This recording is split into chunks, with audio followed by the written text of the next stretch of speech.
네, 안녕하세요. 네, 외로우니까 대표다 TV에 오신 구독자분들 환영합니다.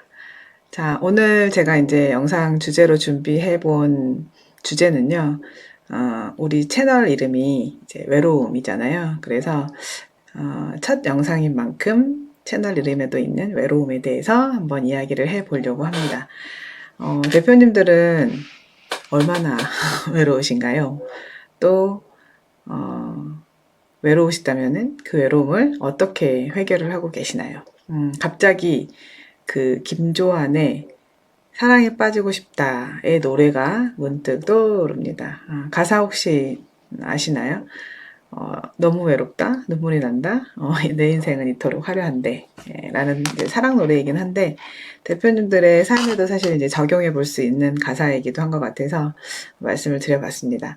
제가 이제 채널 이름을, 외로우니까 대표다로 정한 이제 배경에는, 대표들은 외롭다라는 것을 전제로 사실 정한 것이기도 해요. 외로우니까 대표가 맞습니다. 이것을 전제하고 이제 대표가 되신 분들은 현재 덜 외로울 수 있으세요. 왜냐하면 뭐 어느 정도 뭐 그럴 거라고 이제 예측을 했으니까. 그런데 미처 준비가 되지 않은 상태에서 이제 대표가 되고 전혀 이제 이 외로움을 예측하지 않고 되신 분들은 아니 대표가 이렇게 외로운 일이었어? 그럼 나 한번 더 생각해 볼 걸. 이라고 대표가 된 후에 느끼신 분들은 그 준비되지 않은 감정, 그 외로움에 대해서 더 크게 느끼실 수도 있을 것 같아요. 사실 우리가 그러잖아요. 어느 정도 이제 마음의 준비가 되어 있는 거랑 갑작스럽게 느끼는 감정이라는 정도의 차이가 굉장히 많이 있을 것 같습니다. 만약 대표가 되어서 외로움을 느껴본 적이 없는 대표님들은 아마 세 가지 유형 중에 하나일 것 같아요. 대표님 곁에 너무 이제 든든한 멘토나 지원군, 배우자가 있거나 아니면 외로움을 이제 느낄 새도 없이 굉장히 바쁘셔서 외로움이라는 감정을 그냥 쓸데없는 감정으로 치부해 버려서 나 몰라라 하시고 있거나 아니면 태생이 외로움을 잘 타지 않는 성격이거나 근데 사실은 외로움을 느끼지 않는 사람은 없습니다. 뒤에서 이제 잠깐 얘기는 하겠지만 외로움의 종류 중에는 실존적 외로움이라는 것도 있다고 해요. 그래서 이 세상에 우리가 혼자 태어나서 이제 혼자 가는 것처럼 인간이기 때문에 당연히 느끼는 그 외로움 이게 이제 바로 실존적인 이제 외로움일 수 있다고 하는데요. 요즘에 뭐 MBTI 유형 되게 많이 유행하잖아요. 너 T야? 한 번쯤 이런 얘기 들어보셨을 것 같아요. 아마 이제 대표님들 중에서 T, Thinking, 사고형에 이제 가까우신 대표님들은 매사 좀 합리적이고 굉장히 이성적으로 판단하는 경향이 좀 있으셔서 외로움이라는 감정을 온전히 이제 못 느끼시는 거죠. 그래서 이런 감정이 왔을 때 쓸데없는 감정이다라고 치부해 버렸을 수도 있어요. 반대로 T 성향이 아닌 이제 F 성향, 필링 성향이 강한 대표님들은 매사 의사결정을 할 때 주관적인 감정으로 판단하시는 경향이 좀 있어서 T 성향의 분들보다는 감정에 좀 예민하실 수가 있으세요. 감정이 예민하다는 거는 감정이 오는 즉시 이렇게 반응을 한다는 의미는 아니고 다른 사람에 비해서 감정을 더 잘 감지한다고 해야 할까요? 그래서 F 성향의 대표님들은 외로움을 온전히 느끼실 수 있는 분들인데 이제 대표님이라는 이유만으로 이 외로움들을 표출하시는 것을 좀 꺼려 하셔서 그저 이제 혼자 이렇게 삭히는 방식을 선택했을 가능성도 좀 있으세요. 여기에는 또 남녀의 차이도 분명히 좀 있을 거라고 보는데 특히 이제 남자 대표님들이라면 유교 사상의 영향이 좀 있을 수 있죠. 남자가 무슨 원래 남자는 외로운 거야. 뭐 이런 메시지를 이제 유년 시절부터 듣고 자라오셨다라고 한다면 이제 그 외로움이나 이런 것들이 나에게 왔을 때 반사하는 거죠. 그리고 뻥 차버렸을 가능성이 큽니다. 그러면서 이제 뭐 아무렇지도 않은 척하거나 센 척하거나 남자다운 척하거나 척하며 척척척하며 살았을 가능성이 굉장히 높아요. 이런 게 이제 오래 쌓이고 쌓이다 보면은 이제 외로움이라는 감정에 또 묻어지면서 언제 외로움을 느꼈던 적이 있는지도 모른 채 그냥 그저 하루하루 이제 살아가는 거죠. 저는 사실 이제 F 성향이 좀 강한 대표예요. 팀원들 면담하다가 좀 뭔가 이렇게 공감이 되거나 울컥하는 내용이 있을 때 눈물이 여기서 또로로 흘러내립니다. 처음에는 굉장히 그게 좀 창피했어요. 그래서 흘러내리는 눈물을 닦고 안 흘린 척 많이 했었는데 이제 좀 그런 것으로부터 좀 자유로워진 것 같아요. 눈물이 나면은 그냥 같이 울고 기쁜 일이 있으면 또 막 웃으면서 지금은 좀 그런 편이에요. 그래서 저는 외로움에 대한 이런 외로움이라는 감정에 대해서 어떻게 처리했을까 한번 돌이켜 보면은 저는 또 내향인이기도 해서 혼자 이제 삭히는 방식으로 이제 올라오는 감정을 좀 처리한 것 같습니다. 가끔 뭐 남편한테는 팀원들 때문에 화나고 분노한 일에 대해서는 막 털어놓은 것 같은데 외롭다는 감정에 대해서는 스스로가 좀 오바라고 생각을 했는지 남편에게는 외로움을 애써 들키지 않으려고 했던 것 같아요. 생각해보니까 친구들한테도 뭐 이런 얘기는 좀 해본 적이 없는 것 같아요. 제가 이제 사무치게 외로움을 느꼈을 때가 언제였는지 좀 생각을 해봤거든요. 그랬더니 한 5년 전인 것 같아요. 일 잘하고 계속 이제 오래 갔으면 하는 팀원 둘이가 그 해에 퇴사를 했습니다. 건강상의 이유로. 사실 이제 저는 그 해 창업하고 나서 처음으로 흑자 전환이 됐던 해였는데 이제 연말에 송년회 때 이제 제가 잘 알고 지내는 이제 파트너사 대표님과 함께 이제 소주를 한잔하는 이제 자리였어요. 그 자리에서 이제 좀 많이 울었던 것 같아요. 되게 기쁜 해이고 되게 성과를 좀 많이 냈던 해인데 같이 폭죽을 터뜨리고 기뻐해 줄 직원들이 이제 옆에 없다는 생각을 하니까 너무 좀 외롭고 힘들다는 말을 처음으로 했던 것 같아요. 사실 그 외롭다는 말을 내뱉는 게 사실 굉장히 좀 어려운 일이거든요. 그쵸? 내가 밉보이는 것 같고 되게 들킨 것 같고 막 이런 느낌이 좀 드는데 그때 처음으로 저도 얘기를 좀 해본 것 같습니다. 엉엉 막 울었던 기억이 나는데 그때 이제 누군가한테 그때 감정 그다음에 얘기 힘듦을 이제 얘기를 하고 나니까 굉장히 시원했던 느낌이 들었던 것 같아요. 듣고 있던 제 대표님은 좀 힘드셨겠지만 어쨌거나 내가 뭐 T든 F든 내향인이든 외향인이든 결국 대표님들은 외롭다는 건데요.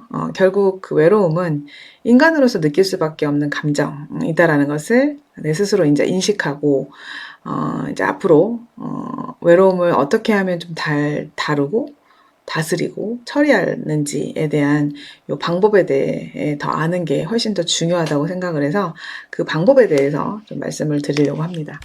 대표님도 혹시 그거 아세요? 외로움에도 5가지의 종류가 있다고 합니다. 오랜 시간에 거쳐서 많은 이제 사회학자들이나 뭐 심리학자분들이 연구를 했는데요. 외로움의 유형으로는 사회적인 외로움, 감정적인 외로움, 시간적인 외로움, 실전적인 외로움, 만성적인 외로움 이렇게 5가지 굉장히 많죠. 저는 이제 오늘 이제 대표님들이 경험하실 수 있는 이 사회적인 외로움에 대해서 좀 더 자세하게 좀 얘기를 해보려고 합니다. 자, 외로움, 론리니스, 우리 영어로 이제 론리니스라고 얘기를 하는데 이 말의 정의를 좀 찾아봤더니 홀로 되어서 쓸쓸한 마음이나 느낌, 요것을 이제 외로움이라고 얘기를 한대요. 사회적인 동물이기 때문에 인간이 이제 타인하고 소통하지 못하고 좀 떨어져 있을 때, 격리되었을 때 이제 느끼게 되는 감정인데, 우리가 이제 부부들 중에서 관계가 좀 안 좋으신 분들 있으시잖아요. 이런 얘기 많이 하죠. 둘이 있어도 외롭다. 옆에 누가 있지만 서로 이렇게 감정적인 교류가 안 되는 그 쓸쓸함일 텐데, 혼자 느끼는 그런 감정. 그래서 예를 들면 낯선 환경에서 혼자 적응할 때, 뭐 사랑하는 사람과 또 이별했을 때, 이럴 때 이제 혼자가 되었다고 느낄 때 이제 사람은 외로움을 느낄 수가 있다고 해요. 외로움의 어원을 또 찾아보니까 하나, 우리가 외동아들, 뭐 외톨이 할 때 외, 하나라는 그 뜻하는 외와 그러함 또는 그럴만함이라는 뜻을 더하는 이제 형용사를 만든 전미사. 그래서 뭐뭐롭다 이게 이제 붙여져 가지고 외롭다, 외로움 이렇게 명사로는 이렇게 이제 붙여져서 만들어진 거라고 이제 추측을 할 수가 있는데 지금부터는 이제 사회적 외로움 우리가 소셜 론리니스에 대해서 한번 이야기를 해 보도록 하겠습니다. 이제 이 외로움은 사회적 네트워크나 친구 그룹이 부족해서 느끼는 외로움이라고 합니다. 즉, 내 주변에 굉장히 사람이 많아요. 그런데 의미 있는 연결이 좀 부족해서 느끼는 외로움일 수 있어요. 그래서 대표님들께서 이제 생각을 하셨을 때 조금 아이러니한 외로움일 수도 있을 것 같아요. 내가 사회적으로 얼마나 알고 지내는 사람이 많은데 또 내 사업과 연관되어 있는 사람들이 굉장히 많은데 사회적 외로움을 느낄 수가 있다고? 라고 항변하실 수도 있어요. 그런데 이 외로움은 내 주변에 많은 사람들이 있다는 것과는 조금 다른 문제예요. 사람들의 숫자나 양 이런 것보다는 사람들 간의 관계의 질의 문제라고 해야 할까요? 내가 지금 대표로서 뭐 힘든 일이든 좋은 일이든 그것을 나눌 수 있고 나와 연결되어 있는 사람이 이제 주변에 있다는 것만으로도 사회적인 외로움을 좀 덜 경험하실 수는 있어요. 자, 대표님들은 좀 어떠세요? 사업을 하면서 힘든 일이든 좋은 일이든 그것을 좀 나눌 수 있는 연결된 사람들이 좀 주변에 있으신가요? 뭐 멘토나 친구분들일 수도 있겠죠. 근데 뭐 멘토라고 하면은 좀 거창하게 들릴 수도 있는데 어떤 대표님들한테는 친구분이 뭐 멘토일 수도 있고요. 어떤 분들은 뭐 와이프가 아니면 남편이 멘토일 수도 있어요. 그래서 뭐 사업적인 이야기를 굉장히 꺼리낌 없이 한다거나 그래서 외롭지 않은 분들 뭐 또 전 직장 선배님일 수도 있고요. 언제부터인가 뭐 너 멘토 나 멘티 뭐 이렇게 맺어지지는 않았겠지만 그냥 편한 사람, 편한 대상에게 나의 힘듦을, 외로움을 이렇게 표현하고 또 위로받는, 공감받는 그런 관계. 이런 보이지 않는 좀 끈끈한 그런 관계 있잖아요. 이런 멘토분들은 꼭 많지 않아도 돼요. 정말 나한테 필요한 딱 한 명 또는 두 명. 그런 분들이 내 옆에 이제 존재한다는 것만으로도 굉장히 사업에 큰 힘이 될 수 있어요. 자, 이분들은 크게 걱정 안 하셔도 돼요. 너무 잘하고 있고, 지금도. 저 같은 경우도 이제 저를 좀 사업으로 이끄셨던 멘토님이 한 분 계시는데, 이제 사업을 하면서 좀 고민이 생겼을 때, 문제가 생겼을 때, 뭔가 해결을 하고 싶을 때 연락을 드리고 찾아가는 편이에요. 식사를 하면서 또 서로 안부도 묻고 사업에 대한 이슈를 한 방에 이제 해결해 주시기도 하고요. 그냥 제가 이제 힘듦을 풀어내는 것만으로도 좀 힘을 얻고 오는 편이기도 합니다. 자주는 못 만나지만 늘 곁에 이제 있는 것만으로도 굉장히 든든할 때가 많습니다. 이런 멘토분들이 곁에 계시다면 이제 사회적 외로움을 경험하지 않고 있을 가능성이 굉장히 큰데요. 만약에 우리 대표님들 중에서 나는 멘토나 끈끈하게 사회적으로 연결된 사람이 없다. No 라고 대답하신 대표님들이시라면 지금 사회적 외로움을 경험하고 계실 수도 있습니다. 주변에 참 사람들은 많은데 내 고민을 나눌 수 있는 진정한 내 사람은 없구나. 그래서 이런 내 외로움을 함께 공유해주고 공감해줄 수 있는 사람이 마땅히 없으신 대표님들은 잘 들어주시기 바래요. 특히나 이제 회사의 직원분들 되게 많으시잖아요. 그 직원분들이 대표인 나를 굉장히 좀 외롭게 한 적도 많으실 겁니다. 많이 느끼는 거예요. 뭐 점심시간에 뭐 나만 쏙 빼고 자기네들끼리 밥 먹으러 가고 뭐 밥 먹으러 가자는 얘기도 안 하고 그죠? 잠깐의 외로움을 느끼실 수도 있지만 이제 그런 것들이 좀 지속됐을 때 그런 감정을 쓸데없는 감정이라고 치부해 버렸을 경우에 문제가 좀 터질 수가 있으세요. 혹시 뭐 사업은 내가 하는데 굳이 남한테 내 사업 얘기를 할 필요가 있나? 그런 필요가 없다고 이제 느끼셔서 그냥 내 스스로를 고립 상태로 이제 두는 거죠. 그래서 그렇게 내가 만든 건 아닌지 본인 스스로를 외롭게 하지는 않으셨는지 또 한번 생각해 보실 필요가 있으세요. 만약 그런 생각을 하신 적이 있거나 지금도 그런 생각이 강하시다면 오늘을 계기로 해서 생각을 좀 전환해 보시는 것도 좀 필요할 것 같습니다.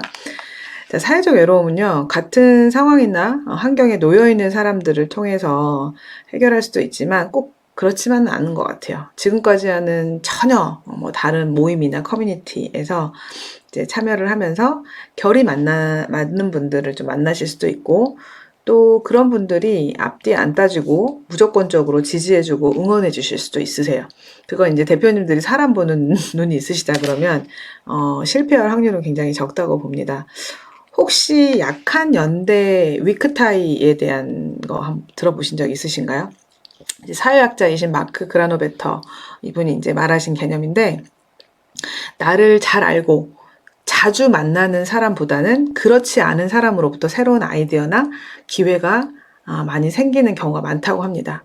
자, 우리 뇌는요, 새로운 것을 학습을 할 때 도파민이라는 호르몬이 이제 분비가 되는데, 이렇게 새롭게 만난 사람들과의 모임, 그리고 배움, 이런 것들을 통해서 사실은 이제 이 외로움이 비집고 갈 공간을 아예 차단시켜버리는 거죠. 그래서 인간의 뇌는요, 안정되고 편안한 것을 굉장히 추구하는 경향성이 있어요. 그렇기 때문에 대표님들도 사실 창업 초기하고는 좀 다르게 아마 현실에 좀 안주하면서 내가 편한 사람들만 만나면서 지금껏 지내왔을 수도 있어요. 그런데 이제 그러면서도 늘 고립감에 외롭다라는 감정을 좀 자주 경험하시는 대표님들은 지금 제가 말씀드린 방법을 한번 이제 시도해 보셨으면 좋겠습니다. 나이 먹어서 굳이 불편하게 꼭 내가 그렇게까지 해야 되나 싶지만 의외로 재밌는 일들이 펼쳐지실 수 있어요. 특히 이제 대표님 경력이 좀 오래되신 분들이 있으시잖아요. 그런 분들은 아마 사람한테 대인 경험도 되게 많으셔서 사람을 더 이상 나는 믿지 않아. 그래서 나는 그런 행사에 나가지 않을 거야. 라고 이렇게 마음을 이렇게 굳게 먹고 계시는 분들이 있으시다면 오늘 제 영상을 보시고 생각의 전환을 좀 하셨으면 좋겠습니다. 외로움은 정말이지 뇌에 별로 좋지 않아요. 실제로 이제 최근 한 10년 동안, 20년 동안 이렇게 많은 연구들이 나온 게 우리의 뇌가 건강하고 행복하려면 단절되어 있지 않고, 외로워서는 안 된다고 합니다. 사회적 외로움을 느끼고 주변 사람들로부터 좀 격리되었다고 느낀다면은 실제로 이제 뇌에서 통증을 느끼는 부분이 좀 활성화가 된다고 해요. 그러니까 외롭다고 느끼는 감정은 뇌에도 안 좋은 거죠. 외로움을 또 오랫동안 겪다 보면은 우울증, 자칫 자해라든지 자살과 같은 극단적인 또 선택으로 이어질 수도 있으니까 대표님도 오늘 영상을 통해서 자신의 외로움을 잘 알아차리시고 현명하게 관리하시기를 좀 바라겠습니다. 혹시 이제 마지막으로 대표님들 중에서 나는 극내향형이다. 이런 모임 자체를 힘들어하고 혹여나 이제 갔다 오고 나면은 너무 소진이 되고 기빨려서 안 가고 싶은 대표님들이 있으실 것 같아요. 그럼 계속 외로워하셔야 됩니다. 난 여전히 그런 모임을 힘들다고 하시면 그런 대표님들은 단 하나의 처방이 있습니다. 어떤 처방이요? 저희 채널을 통해서 대표님들의 외로움을 해결해 보셔도 좋을 것 같습니다. 사실 외로움이라는 것은 내가 인간으로서 느낄 수 있는 이제 감정인데 그것을 내가 이제 인식하고 그것을 잘 처리하고 관리하는 게 굉장히 중요하다라는 말을 드릴 수 있을 것 같습니다. 자, 채널에 이제 링크되어 있는 고민 상담 신청서가 있으니까 극내향형이신 대표님들 자주 애용해 주시고 댓글로 남겨주셔도 좋습니다. 우리 대표님들의 정신건강과 행복을 위해서 외로우니까 대표다 TV는 오늘도 우리 대한민국 국가대표 중소기업 대표님들을 응원합니다. 네. 오늘 첫 영상 어떠셨는지 궁금한데요. 시청해 주셔서 감사합니다. 구독, 좋아요, 고고!